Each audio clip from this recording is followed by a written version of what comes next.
Assalamualaikum warahmatullahi wabarakatuh. Balik lagi di Creative Channel.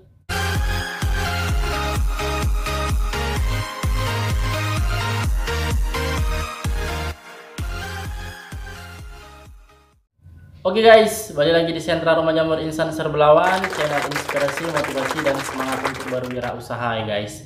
Balik lagi di ngobrol-ngobrol santai, ngobrol-ngobrol nggak penting sekitar tentang usaha budidaya jamur tiram. Buat teman-teman pemula yang baru kesasar ke channel ini, jangan lupa di subscribe, dinyalakan loncengnya, nyalakan notifikasinya, supaya kalian nggak ketinggalan uploadan terbaru dari Creative Channel. Semoga informasi dan video-video yang Insan tampilkan, yang Insan upload di channel ini bisa berguna buat kalian.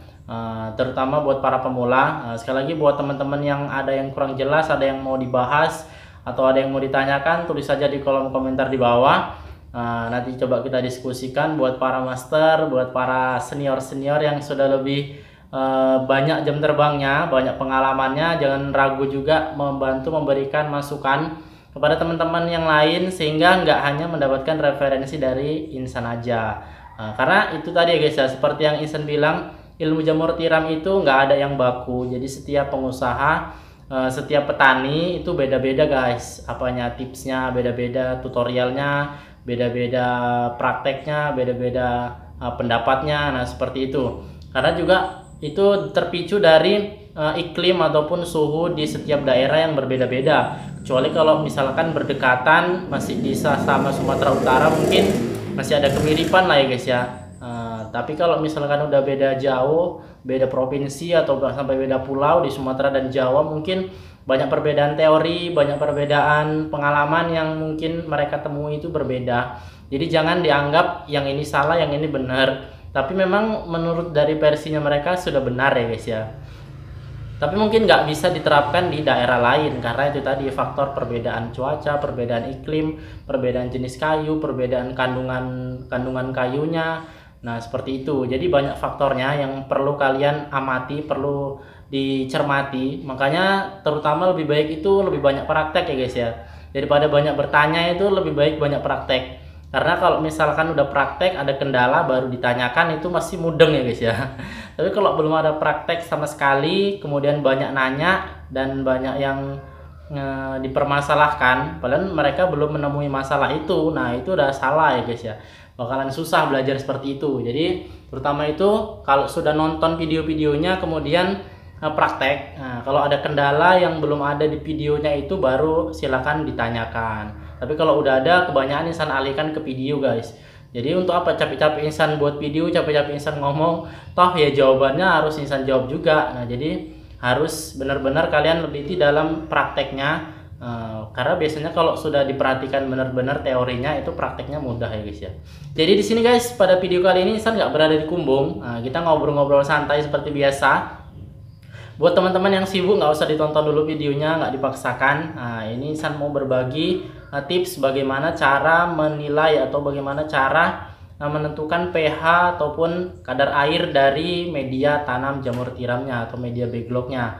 Jadi sebelumnya yang belum subscribe, di subscribe dulu, dinyalakan loncengnya supaya nggak ketinggalan uploadan terbaru dari Creative Channel. Jadi guys, beberapa cara yang biasa dilakukan. Jadi sini Insan mau mempraktekkan satu cara yang dulu Insan lakukan sebagai pemula. Nggak ada kata senior sebelum ada pemula guys. Bahkan yang senior-senior dulu juga itu awalnya ya pemula ya guys ya. Jadi jangan berkecil hati buat pemula. Mungkin kalian bisa lebih sukses dari para senior itu. Nah jadi yang pertama dulu Insan belajar mengukur pH itu dari kertas lakmus. Nah kita akan coba lihat ke kamera yang sebelah sana ya guys. Nah, jadi yang pertama itu Insan pertama kali belajar mengukur pH itu dari ini guys. Sebenarnya ada teori yang mudah. Teori yang mudah dengan cara dikepal ya guys ya, dikepal. Kalau kalian pernah mendengar tutorial cara menentukan pH dari media serbuk dengan cara dikepal, nah kalian tahu lah itu guys. Dikepal kalau misalkan sudah tidak hancur, berarti dia udah pas. Tapi kalau misalkan dia hancur berarti pH-nya kurang asam. Kemudian kalau misalkan diperes kuat dia masih menetes, berarti itu kelebihan. Nah jadi seperti itu guys, beberapa cara yang dilakukan dengan cara mengepal. Itu mungkin udah Insan teorikan, udah Insan praktekkan di video Insan yang yang sebelumnya lah ya guys ya. Nah, untuk video kali ini San mau membahas lebih detail tentang kertas lakmus ini guys. Nah, di sini ada angka 1, 0 sampai 7 guys. Nah, dan di situ juga ada lambang warnanya. Nah, kemudian di sini ada 8 sampai 14. Nah, jadi kertas lakmus ini reviewnya seperti ini ya guys ya. Kalau kalian beli mungkin di Kimia Farma itu ada, ataupun di toko-toko pertanian biasanya ada juga guys. Karena ini biasa digunakan untuk mengukur pH tanah juga. Nah, kalau kalian nggak punya pH meter, nah ini dia guys. Ini terdapat warna kuning, hijau, hijau tua, hijau muda sampai ke warna biru ya guys. Nah, jadi ini semuanya sama. Semuanya sama warnanya. Dan harganya ini guys, mungkin kalau di beda tempat beda harga ya guys ya. Kalau di sini ini hanya sekitar 100.000, isinya 100 biji. Nah, jadi lebih kurang satunya 1.000 ya guys ya, harganya murah. Nah, kalau dibeli semua gini memang terlihatnya mahal 100.000. Tapi kalau isinya 100 biji berarti satu hanya 1.000 aja guys harganya.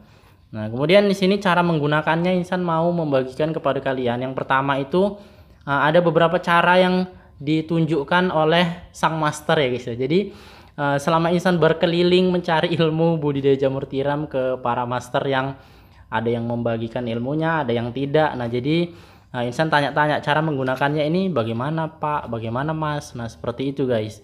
Nah, jadi ada beberapa referensi yang Insan dapat. Yang pertama itu dengan cara dikepalkan ke media. Jadi kalau misalkan kalian mengambil medianya itu 1 gegem ya guys ya, 1 gegem. Kemudian kertas lakmusnya ini dikepal seperti ini kuat. Kemudian ditahankan selama lebih kurang 2 atau 3 menit lah ya guys ya. Dikepal kuat seperti ini, ditahankan selama lebih kurang 2 atau 3 menit. Nah, kemudian perubahan warnanya ini akan terjadi ya guys ya. Jadi kertas-kertas ini akan berubah warna. Nah, jadi perubahan warnanya nanti yang terjadi adalah seperti ini guys. Jadi kalau misalkan yang atas itu lebih condong ke warna yang mana lah ya guys ya. Jadi supaya kalian itu bisa paham. Nah, kemudian yang paling signifikan perubahannya adalah di warna yang kedua ini guys, kedua dan ketiga ini. Nah, jadi disitulah kalian bisa menentukan pH-nya. pH-nya 8 atau 9 atau 10, 11 dan seterusnya. Nah, itu cara yang pertama ya guys. Dan cara ini sebenarnya bisa guys, tapi sebenarnya cara ini tidak ditunjukkan untuk mengukur pH media backlog. Jadi yang kurang tepat ya guys ya kalau cara ini. Ya sebenarnya bisa juga, tapi ya kurang akurat kalau menurut Insan. Setelah Insan pelajarin, cara seperti itu digunakan untuk mengukur pH tanah ya guys ya. Jadi kalau misalkan kalian ingin mengukur pH tanah suatu daerah, caranya seperti itu ternyata. Dan yang kedua cara yang Insan dapat adalah dari para sang master dengan cara menggunakan larutan. Jadinya kalau misalkan serbuk kayunya itu diambillah 1 sendok lah. Misalkan 1 sendok teh atau 1 sendok makan. Kemudian dilarutkan dengan air mineral. Air mineral yang pH-nya rendah ya guys ya, supaya bisa membaca pH dari larutannya itu. Nah, misalkan gunakan aqua atau aquades atau ades. Nah, seperti itu guys. Tapi yang lebih baik sih memang aquades ya guys. Nah, jadi kalau misalkan menggunakan itu cukup aja diletakkan di sebuah wadah, nampan ataupun wadah. Nah, jadi kalau misalkan kebetulan Insan nggak ada komposen hari ini guys, jadi Insan nggak bisa mempraktekannya. Tapi kalian bisa lah menggambarkannya dalam imajinasi kalian guys. Jadi 1 sendok itu tadi dicampurkan ataupun dilarutkan dengan aquades sekitar 1 gelas ya guys, atau setengah gelas lah. Setengah gelas pun udah bisa. Sedikit aja, yang penting bisa membasahin media ataupun bagian yang harus kita basah ini. Jadi kita rendamkan di situ guys dalam kurun waktu sekitar 1 menit aja udah cukup. Nah, kemudian kita angkat, kita anginkan. Nah, setelah dianginkan, perubahan warna juga akan terjadi sama seperti ini guys. Nah, jadi warna mana yang menunjukkan angkanya berarti itulah pH-nya guys. Nah, jadi buat kalian teman-teman yang bingung cara menggunakan ini, kalian bisa menggunakan cara itu guys. Nah, karena memang kalau media serbuk itu pH-nya di bawah 10, Nah, itu memang harus dilarutkan dengan air. Tapi kalau pH-nya itu di atas 10, maka itu bisa menggunakan pengepalan tadi guys.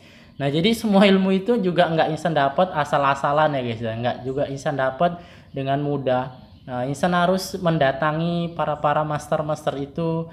Insan juga harus mencuri-curi ilmunya, bagaimana caranya supaya mereka membongkar rahasianya, caranya seperti apa. Nah, seperti itu. Beda dengan pH meter yang digital guys. Jadi kalau pH meter digital ya cukup ditancapkan aja ke dalam medianya, itu sudah langsung terbaca. Nah, tapi kan kalau membeli alat itu mungkin ya harganya sih insan memang kurang tahu ya guys, tapi ya lebih lebih terjangkau mungkin yang seperti ini guys. Lebih keren juga sih guys menurut insan, karena ada eksperimennya, ada larutan-larutannya. Nah, jadi semua itu butuh pengalaman, butuh proses untuk mendapatkan ilmu-ilmu itu. Nah, jadi buat teman-teman yang udah mendapatkan ilmunya ini silahkan dipraktekkan, beri kertas lakmusnya di Kimia Farma atau di toko pertanian, mungkin di toko medis ada yang lengkap, yang menjual alat-alat medis juga. Karena ini juga dibutuhkan di medis ya guys ya, mengukur pH cairan ataupun apa gitu, karena ya di Kimia Farma itu kan jual obat-obatan dan di sini juga ada Kimia Farma. Dan harganya ini ya seperti yang Ihsan bilang tadi, itu harganya berapa ya? Sekitar 5 tahunan yang lalu lah ya guys. Saat Ihsan awal-awal belajar itu harganya segitu. Sekarang nggak tahu lah, mungkin ya udah naik lah ya guys harganya. Tapi untuk eksperimen nggak ada salahnya kalian beli. Ini Ihsan pakai mungkin hanya sekitar 4 atau 5 biji aja guys kartunya. Setelah itu Ihsan udah menggunakan pengamatan visual, peeling, dan ya alhamdulillah normal semuanya. Nah, jadi memang benar-benar butuh edukasi untuk pembelajaran yang pertama, butuh pengorbanan juga. Jangan ragu untuk melakukan eksperimen, karena setiap eksperimen pasti ada hasil. Karena setiap kegagalan juga pasti ada kesan dan pesan yang terdapat di dalamnya. Jadi buat teman-teman jangan takut gagal, karena setiap kegagalan itu memiliki cerita ya guys dari si. Jadi itu aja guys pesan Ihsan dan video kali ini. Mohon maaf kalau banyak-banyak kata yang tidak penting terucap. Kalau ada yang salah Ihsan mohon maaf. Lebih dan kurang kita jumpa di video yang selanjutnya. Assalamualaikum warahmatullahi wabarakatuh.